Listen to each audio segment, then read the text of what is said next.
Water, the lifeblood of the human animal, and all other animals, and plants, and fish. Anyway, in this episode, we're going to explore and test the power of fluid dynamics in Blender. On top of all that, we're going to figure out how many ways you can actually put water in Blender, and see how badly each method crashes Blender, if it actually crashes it in the first place. So, grab your wetsuit, preferably the one with the digital camo, and let's make a splash with Blender's fluid simulation tools. Who knew you can make waves without ever even leaving your computer? Yeah, that intro was terrible. I'm sorry. Good morning, good afternoon, and good evening, ladies and gentlemen, and welcome back to another episode of this little series I like to call the Blender Discourse Course. At this point, the videos are getting more and more out of hand and random, but they all serve to document most of the shenanigans that I've encountered throughout my time relearning Blender. With all that being said, let's see if water is actually wet. Okay, that was also terrible, I'm sorry.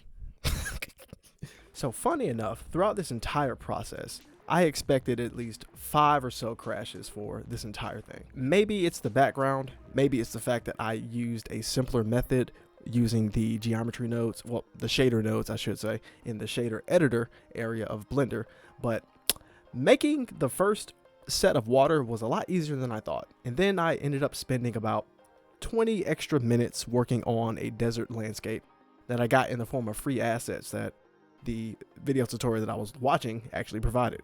Very cool. I love when I get free stuff, especially when it has nothing to do with what I was trying to learn. But as per usual, I used Ahsoka for the entire thing, because why not? I also decided to add Barriss Offee from, again, Clone Wars, because why not? She's also one of my favorite characters from later on in the Star Wars Clone Wars show. And by the end of it, you'll see what I mean, but it actually made a lot more sense to add her to this scene with Ahsoka than it actually should have, or at least in my head. But then, like I said, if you know anything about the Clone Wars TV show, you know that it kind of makes sense. So I decided as a background to use a Aquaman, or at least the Aquaman level from the Injustice mobile game, just because why not? I just needed something to blur out in the background, but I also needed something to be in the background once I started blurring stuff out with the camera. Funny enough, the Aquaman level from Injustice that you download didn't actually come with water, so I actually had to add the water myself anyway. Wasn't really complaining about that, but it kind of didn't make sense for, you did not have water in the Aquaman level, but maybe that would have crashed the entire thing because, yeah, why not? One of the methods of creating water that I wanted to really try was fluid simulation. Earlier this year, I actually got into cloth simulation with another character, and that definitely broke everything. That's a whole video in itself. You definitely will be seeing that in the future. But water and fluid simulation, more specifically liquid simulation, was a lot easier to replicate just from watching tutorials and then doing all the stuff that I did for gas and fire effects, which those effects themselves are actually a little bit more difficult to replicate and continue to bake and actually work with than liquid is. I talked about it a little bit in the intro, but funny enough, working with liquids and fluids in general was a lot easier than I expected. I also think that's because the background and Ahsoka's model were all, how do you say it? They didn't take up as much RAM. They didn't take up as much CPU or GPU power. I think because of all that, the most resource intensive thing here was going to be the fluids. I was actually very happy with the end result. Even though it was still very weird, I still did like how the simulation came out. The simulation was absolutely infuriating because I thought I could make it inside the scene itself, but I really couldn't. Then I had to go and make an entirely new Blender scene, get it right the first time, and then when I tried to bring it over and copy and paste it like I usually am able to, none of the animation data kicked in and I had to reanimate and bake everything again. And what I mean by bake is that I have to simulate the animation, which means I have to bake it in, and then once everything is fully baked, the simulation is ready to go. Then I can press the play button and then the actual simulation plays like an animation in Blender. It's already ready to go. You don't have to render it out. Asterisk. You still have to render it out once you're ready to go. But I found it to be a lot simpler to work with once I set up the solo scene for the fluid simulation. The tutorial was like 1 minute and 30 seconds, but it just made everything a lot easier once I actually isolated the simulation in its own file. But like I said, I couldn't copy it over because for some odd reason, it just couldn't copy. So I had to figure that out for the next 20 minutes. Overall, at this point, I was actually thinking about adding an additional character to the entire mix. Like I said earlier, it ended up being Barriss. She had just recently been added to the website where I get all my stuff from. So I decided, why not see how her model works and then see if I can import it over without anything else crashing. Because when you import stuff over into certain scenes, Blender doesn't like working with that thing. and it decides to shut off and go on strike. We can't do that. Sometimes that happens, but you know, you can't really help most of it. So after looking at Ahsoka laying in the water for like 20 minutes, I realized, okay, cool. So I can have Barriss and Ahsoka face off in this way. So I decided to work on how I wanted to compose it. And that took just about 15 minutes because I actually saw everything in my head, but I still had to pose Ahsoka before I decided to bring Barriss into the entire mix. Once I actually brought Barriss into the mix, a lot of stuff started to come together. I did end up changing both Ahsoka and Barriss's lightsaber colors. I wanted Ahsoka's lightsabers to be white just because I do like how those colors look, but canon-wise, it doesn't make sense.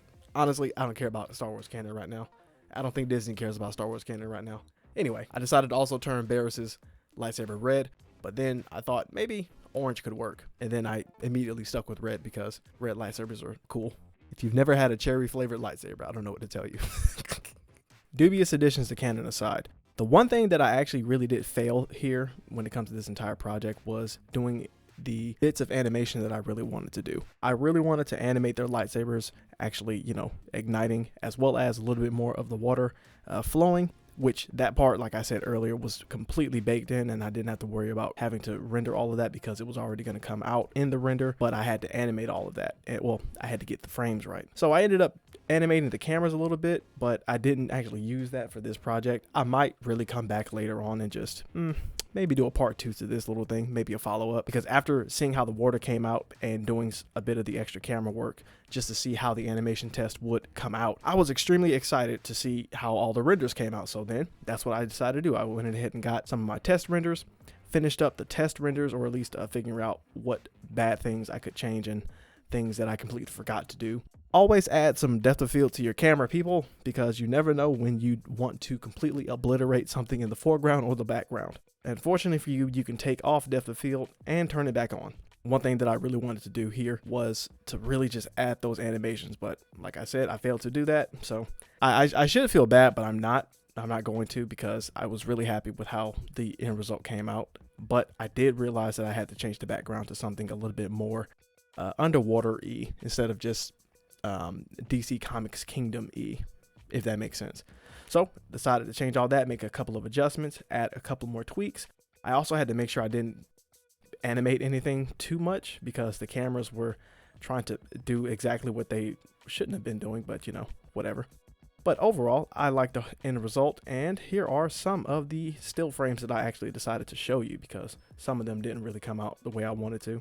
I think the second image is the one that got me the most because that was the one I was able to see the most in my mind's eye. So once I actually posed everything, added the depth of field, added the extra lighting, and added the background, that's the one that I wanted to go with. So at that point, once I got to that second one, which was actually the first thing that I rendered, but after looking at everything, I was like, yeah, I should have stopped there. And so with all that being said, hope you enjoyed the video. Hope you learned something about fluid simulations. Also, hope you didn't fall in the ocean on the way to the end of this video. Also, another terrible joke. I'm sorry. I had to make it. It was in the script. Feel free to give this video a like, subscribe, and also leave a comment down below and tell me some of your thoughts on the different flavors of lightsaber, because that's exactly how I'm going to say that.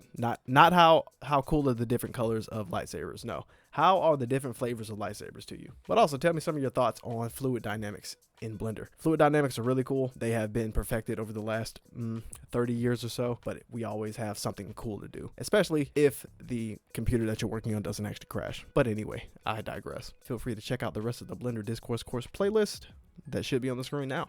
And other than that, I will check you all later.